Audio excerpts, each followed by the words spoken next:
Assalamualaikum warahmatullahi wabarakatuh, Mas Aziz. Waalaikumsalam warahmatullahi wabarakatuh. Apa kabar Mas hari ini? Alhamdulillah sehat. Alhamdulillah. Sehat terus. Harus sehat ya Mas ya. Di tengah gempuran cuaca yang sudah memasuki musim penghujan ini, kita harus tetap sehat ya. Tetap sehat. Jamu lokal harus diminum biar terus sehat. Ada kiat-kiat supaya tetap sehat nggak sih Mas? Minum air kelapa, jahe, kunyit. Alhamdulillah. Alhamdulillah ya. Madu. Jadi sehat tetap ya. Jadi sehat. Jadi bahan-bahan lokal ini tetap jadi juara ya Mas. Jadi ya? juaranya. Kesibukannya apa sekarang Mas Aziz? Kesibukannya kami di Komisi B hari ini. Pertama kami proses pembahasan APBD 2026 yang akan kami sahkan insya Allah dalam seminggu ke depan. Kemudian kami juga hari ini sedang menggarap 2 perda. Pertama perda tentang kehutanan, yang kedua perda tentang pemberdayaan pembudidaya ikan dan petambak garam. Nah, itu kesibukan kami di Komisi B hari ini. Jadi kami sibuk mendengarkan aspirasi dari masyarakat, para stakeholder yang lain, masukan-masukan dan lain sebagainya. Jadi ini programnya sedang running ya? Sedang running semua, makanya di satu sisi kita juga sebentar lagi juga reses, banyak hal.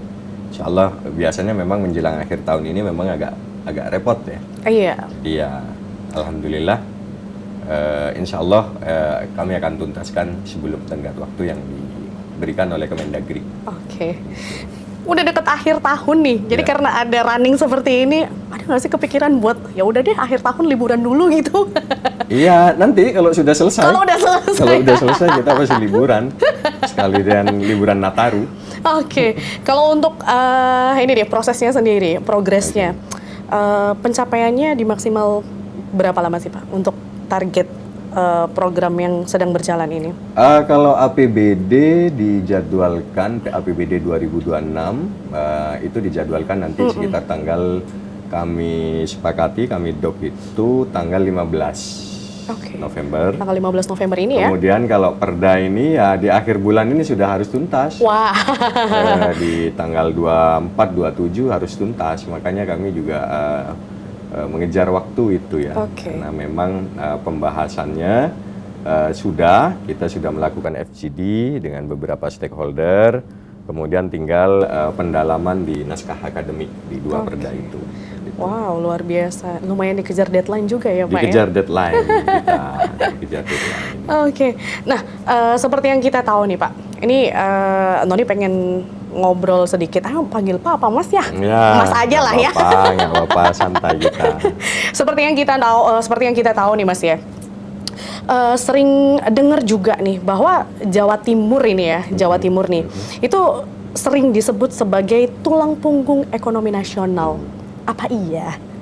Berdasarkan data yang dilaporkan kepada kami di Komisi B, karena kami yang membidangi bidang perekonomian ya. Dan setiap minggu itu kan ada rapat TPID, Tim Pengendali Inflasi Daerah, Kementerian dengan Pemprov. Nah, nanti hasilnya teman-teman di Pemprov itu biasanya di-share ke kami. Berdasarkan data yang ada, memang pertumbuhan ekonomi di Jawa Timur itu di atas rata-rata nasional. Kemudian kalau kita breakdown lagi, apa sih penopangnya? Penopangnya itu secara garis besar itu ada 3 hal. Ada yang paling menopang itu ada 3 hal. Pertama, kita ditopang oleh perindustrian kita. Mohon maaf. Yang pertama oleh sektor pertanian kita. Itu salah satu penyumbang terbesar pertumbuhan perekonomian kita. Itu sektor pertanian. Dari hasil pertanian ya? Dari hasil pertanian. Kemudian yang kedua perindustrian. Industri mamin, makanan minuman kita, alhamdulillah terus tumbuh kembang. Kemudian yang ketiga adalah penopang yang ketiga adalah industri tembakau kita. Itu juga salah satu penopang pertumbuhan perekonomian kita. Kita ada di 3 itu, yang 3 besar ya, bukan berarti yang lain tidak punya andil, tapi itu tiga besar itulah yang menopang pertumbuhan perekonomian kita yang di atas rata-rata nasional. Jadi dari bidang pertanian itu sendiri, dari bidang pertanian, kemudian perindustrian dan juga dari tembakau. Ada tembakau gitu. Perindustriannya pun mamin, makan minuman. Betul. Gitu. Dan tembakau kita alhamdulillah. Alhamdulillah bagus. ya Pak ya? Ya, Oke, alhamdulillah. kalau ngomongin tembakau nih, ini kan banyak banget juga nih Pak. Pak lagi, Mas ya. Ini kan banyak beredar nih rokok-rokok tanpa cukai. Tanggapan Mas sendiri gimana tuh? Ya, artinya saya pikir begini, kita melihat persoalan itu lebih komprehensif. Iya betul. Kenapa kemudian beredar rokok tanpa cukai? Itu karena memang cukai kita dianggap terlalu tinggi, sehingga harga rokok mungkin tidak terjangkau. Nah, kemudian beredarlah substitusinya, substitusinya juga ilegal. Maka kita sepakat dengan wacana yang berkembang bahwa teman-teman produsen rokok yang selama ini belum bayar cukai, nanti akan dikenakan cukai dengan harga mungkin yang lebih murah. Oke. Ya kita banyak wacana terkait hal itu. Tapi kalau kemudian industri rokok ini kan artinya tidak hanya produsen rokoknya. Iya. Ini ada kaitannya dengan nasib petani tembakau kita. Betul. Sedangkan petani tembakau kita itu from generation to generation turun-temurun lah mereka menanam tembakau. Maka itu semacam sudah menjadi tradisi dan budaya. Yang untuk mencari substitusinya nggak gampang, begitu di penanaman tembakau gitu. Jadi memang harus ada semacam dari pemerintah pusat ada kebijakan yang cukup berpihak pada semua hal. Artinya negara juga jangan sampai rugi. Iya betul. Tapi ya masyarakat juga dikasih ruang untuk bernafas lah. Oke. Jadi tetap ada keseimbangan seperti ada itu keseimbangan, ya. Gitu. Oke. Dan kalau kita melihat nih ekonomi daerah sekarang ini kan sedang diarahkan untuk menuju kemandirian ya berbasis potensi lokal seperti itu nih Pak. Kalau dari menurut Mas Aziz sendiri nih, jadi seperti apa sih bentuk ekonomi mandiri yang ideal di tingkat provinsi ini nih? Saya pikir gini, daerah-daerah atau para pelaku UMKM terutama atau industri kecil kita itu mereka cukup tangguh ya. Cukup tangguh ya. Cukup tangguh. Bahkan di masa Covid itu mereka lah tulang punggung ekonomi. Betul sekali. Nah, itu cukup tangguh. Artinya spirit ini harus terus dijaga.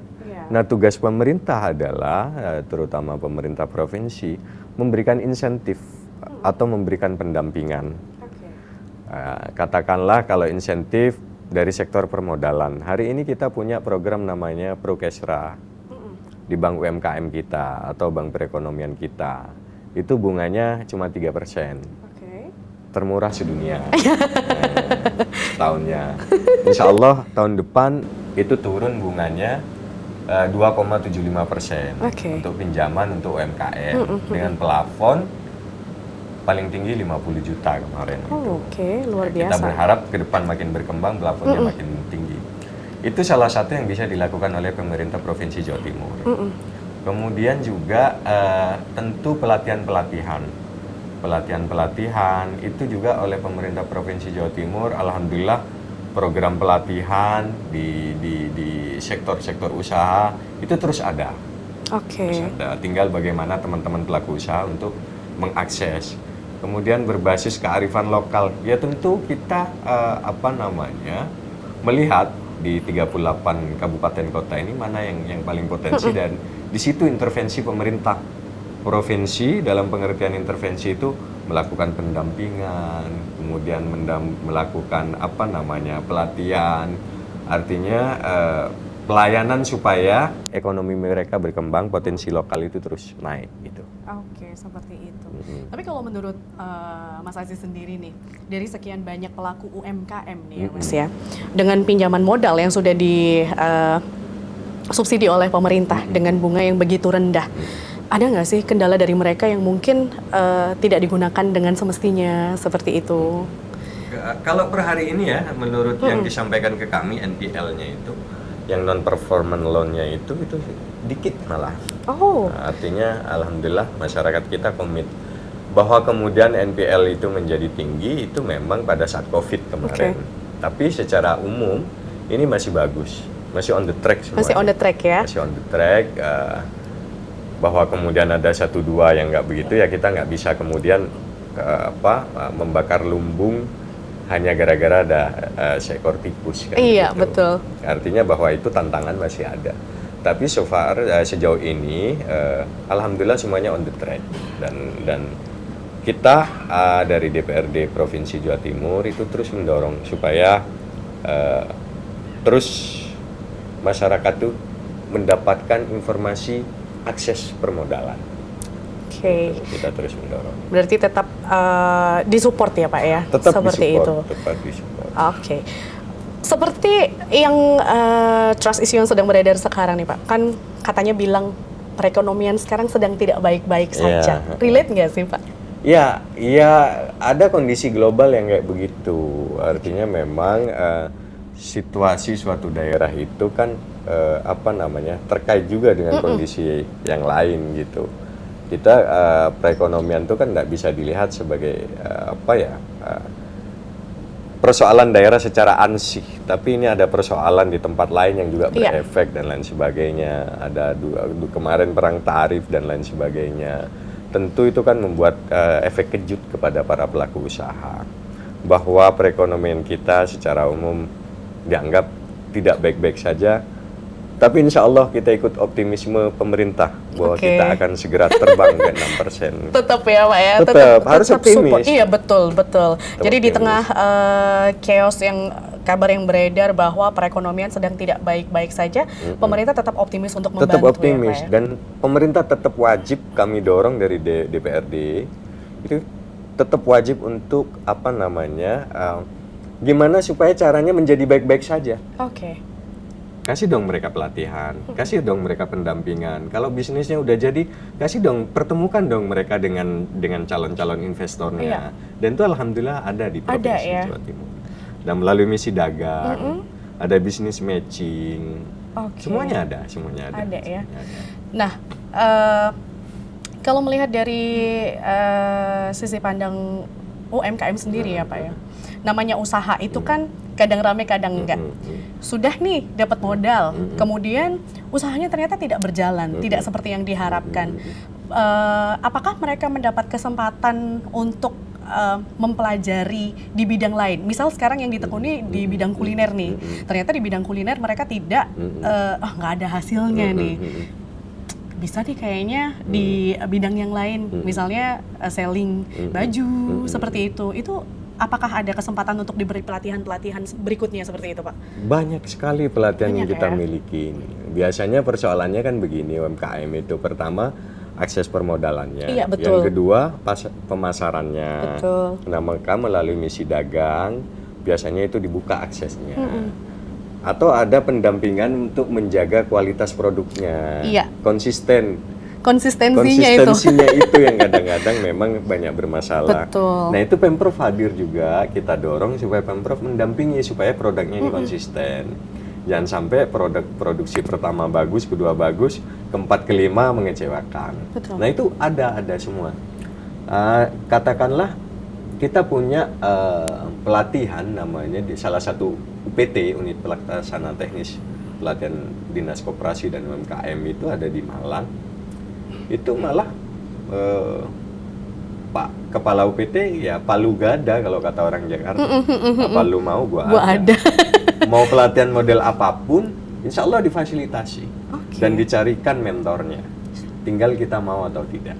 Gitu. Kalau memang punya semangat yang baik, mau belajar, kita mendorong Pemprov supaya membuka itu kesempatan seluas-luasnya. Gitu. Kemudian untuk kriteria, apakah ada kriteria tersendiri untuk para pelaku UMKM ini sendiri, Pak?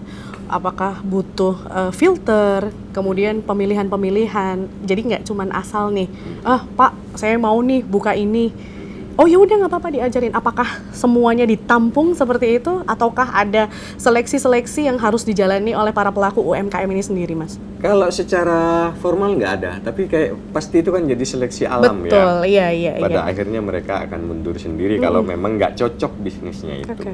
Tapi apapun, kesempatan itu harus terus diambil, harus terus dicoba. Bahwa kemudian mungkin mungkin hoki ya, artinya nggak hoki di ini, kenapa coba yang lain gitu. Dan pemerintah nggak boleh, wah kamu nggak cocok ini, nggak boleh yang ikut menentukan itu. Jadi seleksi alam lah nanti. Oke, jadi memang pemerintah tetap memfasilitasi ya. Ya, Jadi tetap mencoba, kalau untuk di usaha ini gagal, kalian masih punya kesempatan Iya, di usaha iya, yang lainnya iya, seperti iya. itu ya Mas ya. Oke, dan kalau dari para pelaku usaha itu sendiri, yang pastinya pemerintah juga nggak ngasal untuk memberikan modal ya Mas Iya, ya, iya. nggak ngasal. Nah, kalau untuk kriteria penerima modal itu sendiri ada nggak sih? tentu ada penilaian-penilaian dari Iya. pihak bank ya, dari bank UMKM kita, katakanlah tentu ya seperti umumnya apa ya penilaian pada umumnya bankable apa tidak. Oke, untuk ya. pengajuan modal itu Untuk sendiri ya, pengajuannya. Tapi yang nggak surumit seperti pengajuan pinjaman yang komersil yang lainnya. Betul. Tapi nggak serumit itu juga. Tapi bahwa kemudian ada persyaratan yang harus dilalui, ya. Tapi ya juga nggak terlalu rumit juga. Saya pikir gampang lah diakses. Harus ada NIB kan gampang gitu. NIB. Bahkan kita punya pelatihan itu dari Komisi B itu kita mendorong mitra kita bahwa pelatihan-pelatihan itu kemudian pesertanya itu pulang bawa NIB. Oke. Gitu. Nah, seperti itu, persyaratan seperti itu ya, Mas, yang kita tahu. Untuk pelaku UMKM kan sekarang lagi digalakan, harus mempunyai sertifikat izin berusaha seperti itu ya, Mas. Kemudian ada sertifikat halal juga. Apakah itu sekarang menjadi kewajiban bagi para pelaku UMKM itu sendiri? Ya, tergantung pasarnya sih ya. Kalau terutama sertifikasi Kuliner. halal ya. Ya, sertifikasi halal. Sertifikasi halal karena ada daerah di dapil saya itu bahkan nggak bisa industri makanan yang mengandung daging itu punya sertifikasi halal nggak bisa. Oh, Kenapa? Ya karena nggak ada RPH halal. Rumah potong hewan yang bersertifikasi halal nggak ada gitu. Makanya kita dorong pihak Pemprov, yuk kita adakan pelatihan, katakanlah Juleha, juru sembelih halal katakanlah. Oke, Supaya Juleha. kalau kemudian Pemkapnya punya RPH halal, nah nanti ada nih sumber daya manusianya gitu kan. Oh. RPH itu dari Pemkap Iya. biasanya ya, bukan dari Pemprov. Jadi ini akhirnya berkesinambungan ya. Iya, berkesinambungan ya, Mas. program kita terus. Jadi Oke. kalau kemudian ada RPH halal, rumah-rumah makan itu bisa mendapatkan sertifikasi halal. Oke. Atau industri makanan kita yang mengandung daging-daging itu bisa dapat sertifikasi halal. Nah, itu semuanya ya. Misalkan itu ya, artinya itu satu hal. Misalkan izin edar. Izin edar itu ada pendampingan juga loh. Kita dorong supaya terus ada pendampingan. Dan kita awasi terus itu program-program yang sifatnya pendampingan, pemberdayaan gitu. Oke. Kalau dari langkah pemerintah sendiri, kan masih banyak juga tuh pelaku-pelaku UMKM yang mungkin tidak tersentuh ya di pelosok atau seperti apa. Mereka nggak tahu kalau ternyata bisa nih ngurus PIRT, kemudian sertifikasi halal, NIB juga seperti itu. Nah, langkah dari pemerintah sendiri untuk menyentuh yang tak tersentuh itu apa untuk sekarang ini? Pertama memang ada namanya MGC, Millennial Job Center. Itu nanti mendapatkan banyak informasi akses. Yang kedua tentu ini kolaborasi dengan teman-teman DPRD Provinsi Jawa Timur. Karena teman-teman ini ada 120 orang anggota, punya dapil, punya pelosok. Nah, insya Allah kami yang ikut mensosialisasikan itu selama ini. Maka ini kolaborasi antara eksekutif dan legislatif. Misalkan di dapil saya butuh pelatihan ini dong. Nah, nanti kita tinggal menyampaikan, ini loh konstituen di sini, masyarakat di sini butuh pelatihan ABCDE. Nah, nanti tolong itu disediakan, mulai dari anggarannya, proses pelatihannya, sertifikasinya dan lain sebagainya. Saya pikir selama ini berjalan baik. Berjalan baik. Berjalan baik. Baik. Seru juga ya. Kalau Mbak nggak pernah ikut, berarti nggak pernah ikut reses. Nggak pernah datang resesnya anggota dewan. Iya. Orang Jawa Timur toh? Iya. Punya wakil tentu. Oke. Nah, kalau yang kita tahu sendiri nih, Mbak, ini kan banyak daerah di Jawa Timur nih yang sudah punya banyak identitas ekonomi masing-masing ya. Seperti contohnya tadi ada yang unggul di bidang industri, kemudian di pertanian juga, kemudian ada yang di pariwisata. Kalau dari pemerintah sendiri nih, yang paling unggul di pariwisata, itu apa yang bisa diandalkan, Mas? Jadi Kan tadi ada dari sektor industri, kemudian perekonomian, dan dari tembakau juga, dari pariwisata. Yang kita tahu Jawa Timur katanya kurang pariwisata nih. Oke. Kurang dari segmen pariwisata. Nah, kalau dari pemerintah sendiri nih, gimana upaya untuk memperkenalkan? Untuk memperkenalkan bahwa pariwisata kita. Betul, untuk memperkenalkan pariwisata Tentu kita kemarin kita kolaborasi dengan travel agent. Travel agent kita kolaborasikan. Ini loh kita perkenalkan. Itu kalau program dari pemerintah ya. Kita kolaborasi dengan travel agent, kita perkenalkan ini loh ada apa namanya wisata ABCDE. Kemudian kan kadang-kadang tempat wisata itu secara infrastruktur kurang baik. Betul. Itu kita juga dengarkan dari asosiasi pengusaha travel. Biasanya kami mendapat masukan, Pak di sini nih jalannya kami bawa wisatawan dari luar loh, jalannya nggak bagus. Nanti kita kolaborasikan. Artinya kalau bicara industri pariwisata itu seluruh stakeholder terlibat, baik travel agent, asosiasi pengusaha travel itu, kemudian ya masyarakat, kemudian juga lintas dinas, baik itu dinas pariwisata, kemudian ada UMKM, kemudian juga ada pekerjaan umum, akses jalannya. Iya, akses jalannya ya. Itu semua kolaborasi. Dan biasanya kami memang mendengarkan. Kami biasanya di Komisi B itu juga mendapatkan surat atau apa begitu untuk kami sampaikan ke dinas terkait. Berarti memang untuk membangun itu perlu keterkaitan antara stakeholder yang lainnya ya Pak, seperti itu. Ya, semua harus terlibat. Yang paling tahu itu kan teman-teman yang di travel agent. Betul, yang di lapangan yang di lapangan, karena mereka yang bawa ini, apakah dapat komplain dari wisatawan dan lain sebagainya. Dan alhamdulillahnya kita terus kolaborasi. Gitu. Karena untuk membangun daerah nggak bisa sendiri. Iya, betul sekali. Jadi memang harus membutuhkan stakeholder itu semua ya. Dan kalau dari segi industri, kemudian pertanian dan pariwisata, kira-kira apa sih yang bisa dilakukan agar semua potensi itu tuh bisa terhubung dan saling menguatkan ya Mas? Tentu ini bukan pekerjaan yang bisa selesai setahun, 2 tahun, 3 tahun, 4 tahun, nggak mungkin selesai. Ini PR besar, semua pihak harus bergandengan tangan, pemerintah provinsi, kemudian legislatifnya, DPRD provinsi maupun pemerintah provinsi, pemerintahan lah. Kemudian teman-teman di kabupaten kota, seluruh masyarakat, seluruh stakeholder yang ada, tokoh masyarakat itu harus kolaborasi. Dan ini untuk connecting tadi semuanya, itu bukan pekerjaan mudah. Itu pekerjaan yang memang membutuhkan kebersamaan kita semua. Kita yang di daerah, teman-teman di kabupaten kota menyampaikan, ini loh kekurangan kita. Kemudian kita yang support secara kebijakan, mungkin kita bisa dorong. Atau ini tidak ada dasar hukumnya, yuk DPRD bikin perdanya, kayak gitu. Itu semua harus bergandengan tangan semuanya. Betul. Dari segala aspek ya Mas, dari segala aspek, kendala paling besar pemerintahan menghadapi ini apa? Kalau saya lihat ya, saya pikir teman-teman juga sudah tahu ya. Ya kadang-kadang beda partai itu kadang-kadang ya kendala juga gitu loh. Ya barangkali itu di daerah lain ada. Kalau di Pemprov provinsi kayaknya belum ada nih. Jadi ada bupati, wali kota, ya jangan sampai komunikasinya jangan sampai kurang komunikasi dengan pihak Pemprov hanya gara-gara beda partai dan beda lain. Tapi ya so far sih selama ini kalau di Jawa Timur saya pikir baik-baik saja. Baik-baik saja ya. Kemarin pelantikan bupati kepala daerah kita baru rata-rata, dan saya pikir saya lihat di beberapa media itu teman-teman kompak saja. Ya? Belum pernah ada kejadian seperti 10 tahun yang lalu ya, di sebuah daerah itu di mana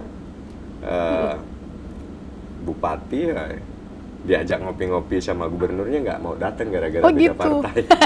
Itu kejadian 10 atau 15 tahun yang lalu ya. Kejadian ya Mas ya. Tapi itu dulu di daerah lain. Kalau kita insya Allah kompak. Aman-aman aja ya Mas ya. Sampai saat ini kompak. Kalau dari antusiasme warga,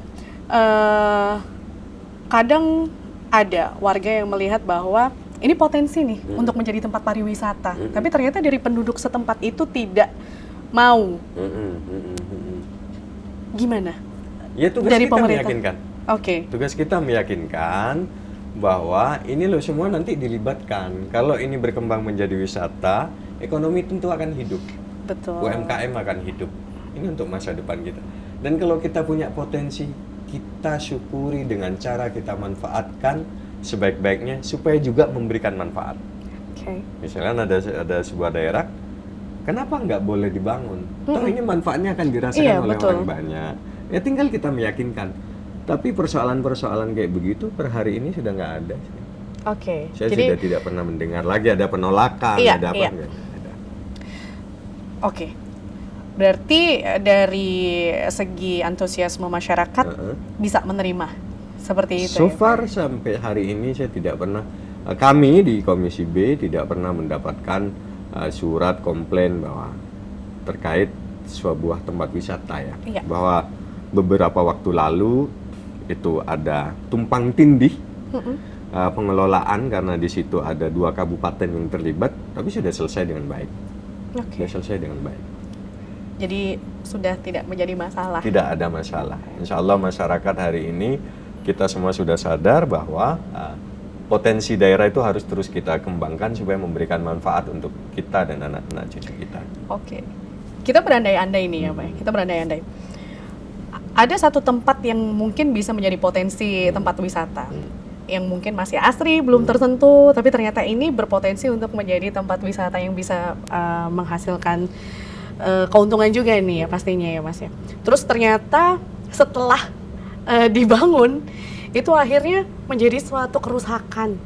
Kira-kira gimana nih langkah pemerintah? Wah ternyata ini setelah dibangun jadinya kayak gini nih. Ya kita kan sebelum membangun sesuatu kan tentu ada studinya ya. Oke. Ada feasibility study. Apakah kalau ini dibangun akan menimbulkan kerusakan alam? Iya. Apakah kalau kemudian ini dibangun ada efek negatifnya? Tentu kita sudah berhitung itu semua sebelum kita sampai pada proses pengembangannya.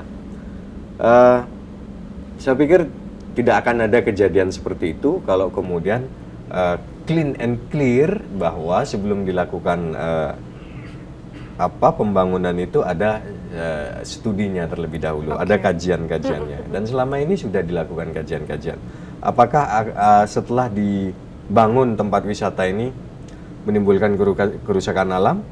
Kalau ada potensinya, apa yang bisa kita lakukan? Apakah kemudian setelah ini dibangun wisata akan menimbulkan konflik sosial? Bagaimana proses penanganannya? Semua kita hitung, semua kita perkirakan, dan semua jangan sampai itu terjadi. Oke. Dan so far nggak pernah terjadi. Iya. Sih. Alhamdulillah. Kita berandai-andai aja nih ya tadi ya. Alhamdulillah. Oke, alhamdulillahnya. Tapi untuk dari sektor pariwisata sendiri sudah banyak mendapat persetujuan dari masyarakat setempat juga ya Pak. Iya, jadi karena selain bisa membuat daerah itu sendiri tidak terisolir juga bisa menciptakan perekonomian juga, mengangkat perekonomian masyarakat sekitar juga seperti itu. Nah,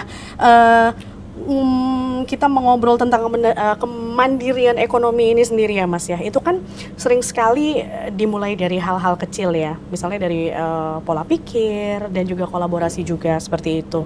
Nah, kira-kira gimana sih caranya untuk menumbuhkan semangat kemandirian tanpa menunggu bantuan dari pusat? Kalau kami itu begini caranya, artinya tentu semangat itu orang melihat success story dulu. Oh, Oke, ada success story. Kalau sudah melihat success story, misalkan, wah itu UMKM itu berkembang, oh saya pengen dong. Iya. Pasti kayak semangatnya biasanya timbul dari situ, dan itulah yang kita lakukan kalau melaksanakan kegiatan pelatihan. Yang kita hadirkan selain narasumber itu, salah satunya pasti yang punya success story. Supaya menimbulkan semangat. Loh ini loh bisa kayak gini. Bisa kayak begini, Betul, omsetnya sekian, caranya begini. Dan saya pikir itu harus dipupuk terus. Dan di setiap pelatihan-pelatihan pasti ada UMKM atau pengusaha-pengusaha yang kita hadirkan untuk memberikan motivasi untuk selalu bisa kita berkembang. Jadi memotivasi, seperti itu ya. Oke, harus ada success story dulu. Kalau semuanya rugi ya siapa yang mau terjun di tempat betul. Betul gitu. Nah, kita beralih. Ini kan sekarang kita sudah masuk di era digitalisasi dan yang pastinya keterbukaan informasi seperti sekarang ini ya, Mas ya. Apakah UMKM dan pelaku ekonomi lokal di Jawa Timur ini sudah cukup siap bersaing seperti itu? Atau mungkin masih ada tantangan yang perlu dijembatani seperti itu? Kalau siap bersaing, saya pikir para pelaku UMKM kita tangguh dan siap bersaing. Sangat siap ya? Sangat siap. Bahwa kemudian ada tantangan-tantangan, saya pikir semua bisnis ada tantangannya. Oke. Tidak hanya bagi UMKM, itu industri besar pun ada tantangannya kan? Iya. Tapi kan tantangan-tantangan yang dihadapi oleh UMKM itulah tugas pemerintah untuk hadir membantu supaya teman-teman pelaku UMKM ini mampu melewati tantangan-tantangan itu gitu. Jadi kalau soal tantangan ya pasti ada lah, pasti ada. Industri besar, industri kecil, seluruh lini kegiatan bisnis pasti ada tantangannya tersendiri.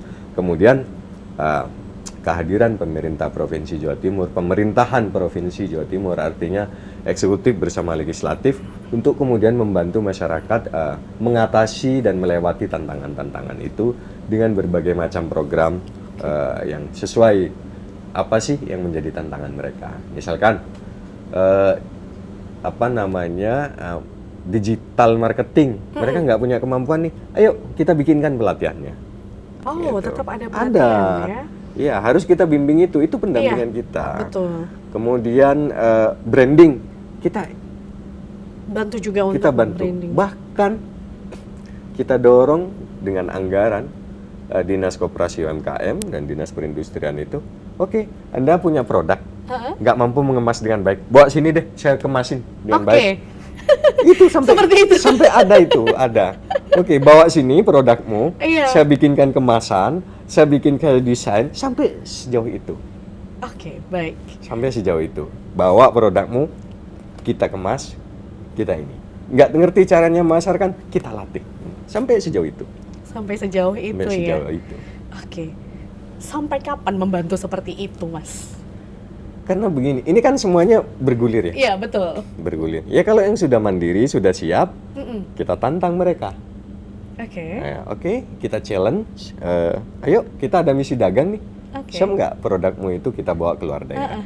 Oke. Katakanlah dia sudah ikut mandiri, kan kemudian kita yang nggak mandiri itulah, yang masih baru-baru itu yang kita ini terus. Jadi kita harus berkelanjutan pelatihan ini, nggak kemudian ini selesai anggarannya habis. Nah, terus bagaimana yang baru tumbuh itu? Iya, betul. Nah, makanya kalau sampai kapan ya saya pikir ya selamanya. Terus ya? sampai ada yang mau berbisnis terus kita kasih. Oke, jadi berarti dari setiap pelaku UMKM yang sudah siap bersaing langsung boleh ikut ya. Ya, nanti ada pameran, kita inkubasi dulu selama sebulan 2 bulan. Kita inkubasi, ini loh gini-gini, kita pertemukan dengan calon pembeli di program misi dagang dan lain sebagainya. Dan itu kami support penuh dari Komisi B. Seluruh kegiatan-kegiatan itu kami support penuh. Dan kadang-kadang bentuk-bentuk pelatihan itu kan teman-teman dinas ini kan dengar dari teman-teman dewan yang setelah reses. Ini loh keluhannya teman-teman di daerah itu begini, kami reses dapatnya begini-begini. Tolong dong diadakan pelatihan ABCD kayak begitu. Kalau dari teman-teman pemerintahan sendiri ya, paling banyak menerima keluhan apa sih dari pelaku UMKM? Modal dan akses pasar. Akses pasar berarti pemasarannya ya? Pemasarannya. Nah, disitulah kami terus mendorong supaya, ayo dong, bisa nggak ini lebih murah dari 3% itu? Bisa nggak 2,75%? Pinjaman-pinjaman itu? Kemudian, bisa nggak pameran kita lebih banyakin lagi? Bisa nggak kita lebih intens lagi di misi dagang dan lain sebagainya kayak gitu. Kita mendorong di situ. Berarti memang dari banyak pelaku UMKM dari dulu sampai sekarang permasalahannya di pemasaran itu ya. Ya, atau satu di antaranya juga konsistensi produk, kualitas produk. Oke. Kembali lagi ya Yes. konsistensi produk. Ya, Karena ya. untuk menjaga konsistensi produk, Ya. kalau misalnya kita masih belum punya takaran itu susah memang Ya. ya Mas ya seperti itu. Kadang Ya. hari ini kita makanannya enak, ternyata besok. Ya, besok kok agak pedas Nah. gitu. Insya Allah kita ada kok. Oke. Semuanya kita kasih pelatihan, semuanya kita kasih pendampingan, semuanya kita kasih apa namanya, kita dorong supaya itu dilayani oleh pihak pemerintah Provinsi Jawa Timur. Oke. Insya Allah selama ini.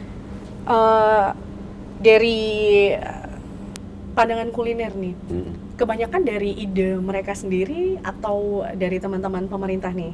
Ini ada produk seperti ini nih, yuk kita bantu. Atau dari Mas, ini saya ada produk seperti ini, Pak, saya ada produk seperti ini, boleh nggak saya dibantu untuk Biasanya mewadahi berbasis ini? kearifan lokal. Oke. Biasanya berbasis kearifan lokal. Produk yang ada sih apa sih di situ supaya teman-teman pelaku UMKM itu juga gampang nyari bahan baku kan. Oke. Katakanlah kemarin tuh di Bangkalan, oke, kita bikin keripik singkong yuk, gitu. Kita ikut pelatihannya, nanti sekaligus dapat NIB-nya dan lain sebagainya, sertifikasinya dan bla bla bla dan lain semuanya. Kenapa? Karena di daerah itu produsen singkong. Oke. Nggak mungkin Banyak kalau di penghasil daerah itu singkong. produsen singkong kita kasih pelatihan keripik nangka. Kan nggak Iya. nyambung gitu. Oke, Gitu. jadi memang di sana banyak dihasilkan singkong. Ya, sehingga katakanlah tercipta- bentuk pelatihannya sesuai dengan potensi yang Oke, ada. baik. Kami di pemerintah kan nggak boleh bikin pelatihan ABCD. Lo kalau nggak sesuai dengan potensi Iya. yang ada kan nggak mungkin. Betul. Harus ini. Katakanlah di Madura dipaksa dibikin pelatihan keripik apel, ya nggak ada, Bu. Iya. Nggak ada bahan bakunya itu di Malang adanya. Jadi memang sesuai potensialnya sesuai di situ. potensi daerah. Oke. By the way di Madura banyak keripik singkong yang enak loh, Mas. Oh ya, alhamdulillah. Iya. Nanti kita ini.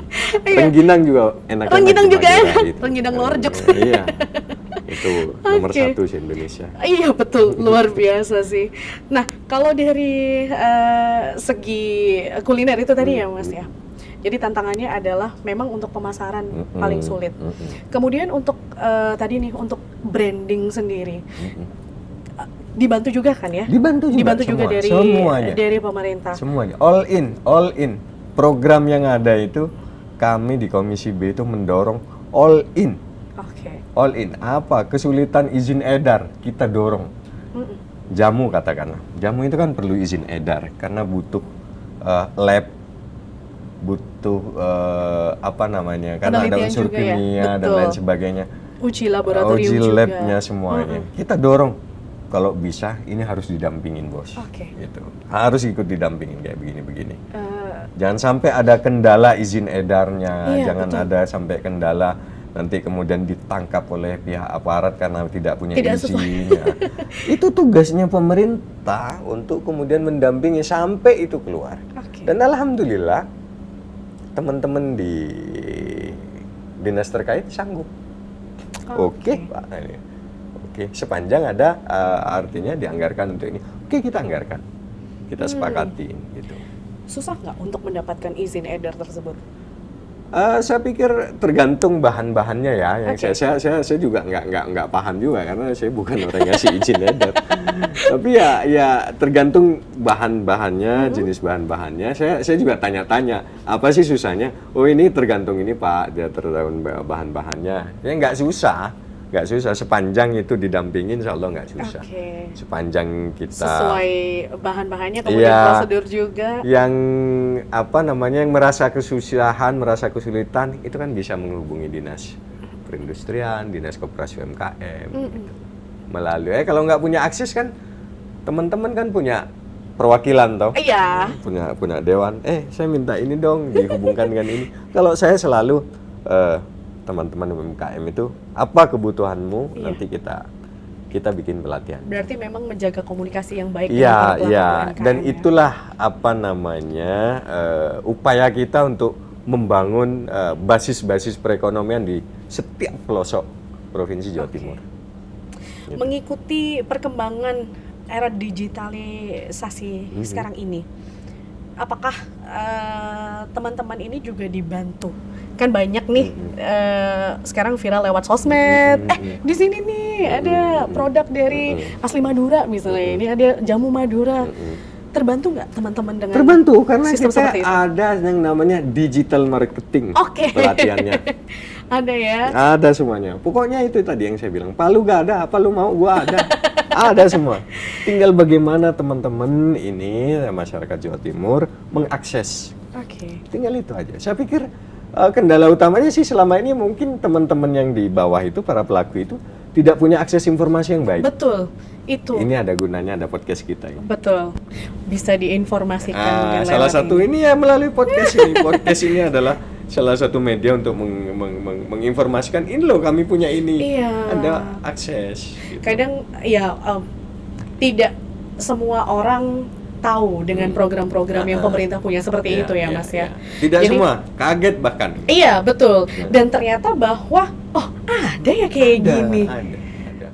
Mulai dari akses permodalan itu aja agak saya beberapa kali reses, beberapa kali jumpa dengan konstituen itu kaget loh ada ya. Iya. Ada saya bilang. Kemudian juga saya tanya ke saya basisnya di Bangkalan tuh Mas ya.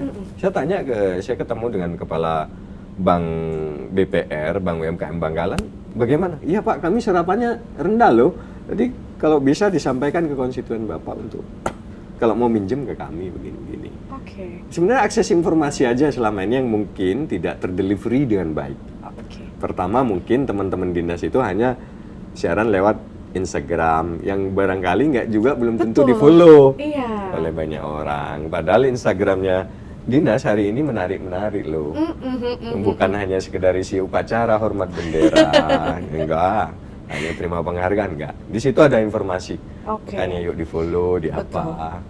Gitu. Dan mungkin salah satu kendalanya adalah bahwa tidak semua orang ini bermain medsos Ya, seperti itu ya Pak ya. ya, Dan ya. mungkin informasi-informasi yang beredar itu hanya lewat medsos saja. Ya, lewat medsos. Mungkin lewat perangkat-perangkat kampung masih belum ada ya, Ya, perangkat-perangkat desa Belum kurang ada. sosialisasi seperti itu. Jadi akhirnya warga, kok ada ya ternyata Ya, seperti ini. Ada semua sebenarnya. Ada semua. Semuanya ada. Ya kayak saya nggak ada satupun yang nggak ada. Ya itu tadi yang seperti yang saya cerita. Ya kalau nggak bisa bikin kemasan, buat sini deh produknya kami yang nyetain. Sampai sejauh itu. Boleh deh. Akses paling mudah yang Akses akses paling mudah yang bisa orang tahu lewat apa nih Mas? Ya tentu lewat lewat Instagram, lewat website, itu aja. Oke. Itu Berarti ada. memang harus ada delivery yang baik ya. Iya. terhadap Mungkin itu masyarakat. agak menjadi kendala ya. Oke. Tentu ya teman-teman di dinas ya itu yang bisa dilakukan melalui medsosnya mereka atau melalui website resmi. Selain itu mau lewat apa? Toh selama ini kalau kita atau bisa akses informasi itu melalui teman-teman dewan. Oke, seperti itu. Hanya itu. Kalau misalnya lewat camat, lurah, kemudian disampaikan kepada tingkat Tidak akan RT. ada jaminan terdelivery dengan baik. Oke, kenapa seperti itu, Mas? Iya, memang rantai komunikasi kita kan dengan penduduk seperti ini agak susah juga gitu. Iya. Ya, tapi makanya dengan proses sosialisasi, dengan acara-acara seperti ini, kemudian dewan itu reses, serap aspirasi, kunjungan ke dapilnya, insya Allah itu semua ini. Yang penting rajin-rajin aja. Kalau punya anggota dewan, ya kalau kata orang Jawa ya diparani, ditagih janji-janjinya. Ditagih, iya. Pak, saya punya kesulitan ini, kayak gitu. Oke. Kalau konstituen kami begitu. Berarti memang harus ada feedback dari masyarakatnya sendiri Iya, ya, Mas, ya. Kalau diundang reses, tolonglah datang. Tolonglah datang. Biar tahu informasi. Betul. Biar tahu Jangan informasi. terus habis gitu ternyata diundang reses nggak datang, bisanya komplain nih. Iya. Wah, gimana nih? Gitu. Iya, padahal sudah dijelaskan. Nah, ini biasanya di Iya. reses itu jadi ajang tanya jawab atau kadang-kadang yang nggak hanya reses, kalau kami itu didatangi ke kantor malahan. Oh, oke. Ke Indrapura, teman-teman itu atau di rumah pribadi itu saya terima tamu biasa ya sampai tengah malam. Wow. Orang menyampaikan keluhannya, Pak ini. Dah kita punya saluran komunikasi tersendiri dengan masyarakat. Alhamdulillah selama ini walaupun nggak 100% tercover tapi paling tidak ya ada hal yang bisa kami lakukan untuk membantu masyarakat. Siap. Kemudian Kita sering dengar istilah juga nih, Mas, produksi di daerah, pasar di luar daerah, seperti itu. Kira-kira gimana nih dari teman-teman Dewan bisa membantu memperkuat rantai distribusi dan pemasaran hasil lokal supaya nggak berhenti di level kabupaten aja nih, Iya. jadi bisa sampai Kalau luas gitu. produksinya bagus, layak jual, Oke. ya itu dia. Ada misi dagang, Hmm. salah satunya. Bisa membantu untuk menyalurkan Iya, juga seperti bisa. itu. Untuk kemudian kita pertemukan dengan buyer-buyer yang Oke. potensial. Itu misi dagang. Kita tanggung kok itu. Ditanggung oleh APBD itu. Oke, dijamin ya. Dijamin. Oke. Ya bukan dijamin laku, tapi ya ongkos perjalanannya dan lain sebagainya gitu. Nah, kalau ongkos perjalanannya ya kita kalau dijamin laku atau nggak lakunya kita ikut hukum Iya, pasar. betul. Nah, tapi bahwa Pemprov ini punya program mempertemukan produsen lokal dengan calon konsumen dari luar provinsi, itu tiap bulan kita ada. Dan ini bulan terakhir karena bulan 11 kan ada lagi insya Allah Januari atau Februari. Oh, akan ada lagi di tahun Ya, depan. kemarin ke NTT Kupang Luar biasa. minggu kemarin kita bawa UMKM atau IKM, industri kecil menengah, yuk kita pertemukan dan hasilnya bagus, transaksinya kalau dari 2019 ya, itu transaksi ya, bukan artinya ada jual ada beli, itu belasan T kok, belasan T. Wow. Dari 2019 itu sampai sekarang, sampai tahun kemarin ya, sampai 2 bulan yang lalu hampir 12 T. Jual beli. Ada yang kita jual, tapi ada yang kita Ada beli. yang kita beli, Ya, oke. itu sampai belasan T itu. Wow, berarti memang cukup ini ya, Cukup luar biasa. Luar biasa. Terutama teman-teman petani kopi ya. Oke. Kopi, kemudian batik. Kalau dari petani kopi sendiri, yang paling banyak pendistribusiannya dari kota mana nih kalau untuk Jawa Timur sendiri, Mas? Tergantung permintaan ya. Oke. Karena begini, ada daerah yang kita harus menyesuaikan apa yang kita bawa ke daerah ini. Kalau di daerah itu sudah ada, ngapain kita bawa? Oke, ya. Gitu kan, nggak mungkin. Jadi memang tergantung permintaan dari daerah Ya, seperti kita itu, misalkan kemarin ke Samarinda. Nah, di Samarinda itu apa yang nggak ada, itu yang kita bawa. Kalau memang di sana sudah ada, di sini nggak ada, justru kita yang bawa dari sana. Itu kan transaksi, Mbak. Tapi so far sih, alhamdulillah produk-produk kita itu juga banyak laku di luar daerah. Oke.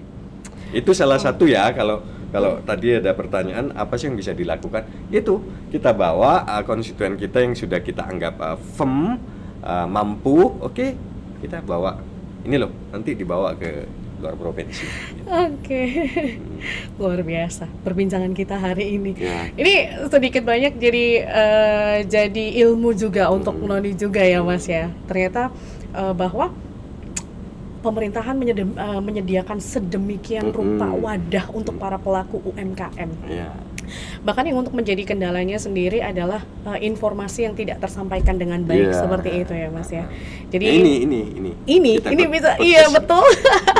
Dan mungkin ini podcast kita hari ini bisa membantu teman-teman untuk lebih bisa tahu dan juga mengenal bahwa pemerintah tidak hanya mengiming-imingkan bahwa ini memang real, ada wadah seperti ini dan pemerintah memang menyediakan untuk para pelaku UMKM dari segi produksi, pemasaran, packaging, branding, Semuanya. Semuanya. All in lah.